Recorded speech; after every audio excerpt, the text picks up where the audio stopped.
Hoop's Communicator can now generate and display 2D floor plans in the web viewer for IFC models using the new Floorplan operator and Floorplan manager.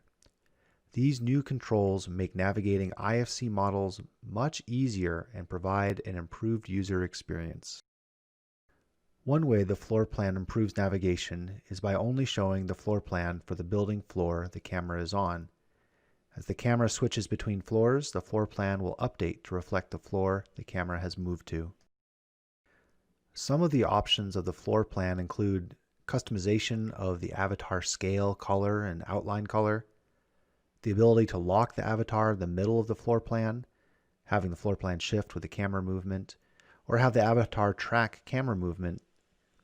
Also, you can change the scale, location, and offset of the size of the floor plan.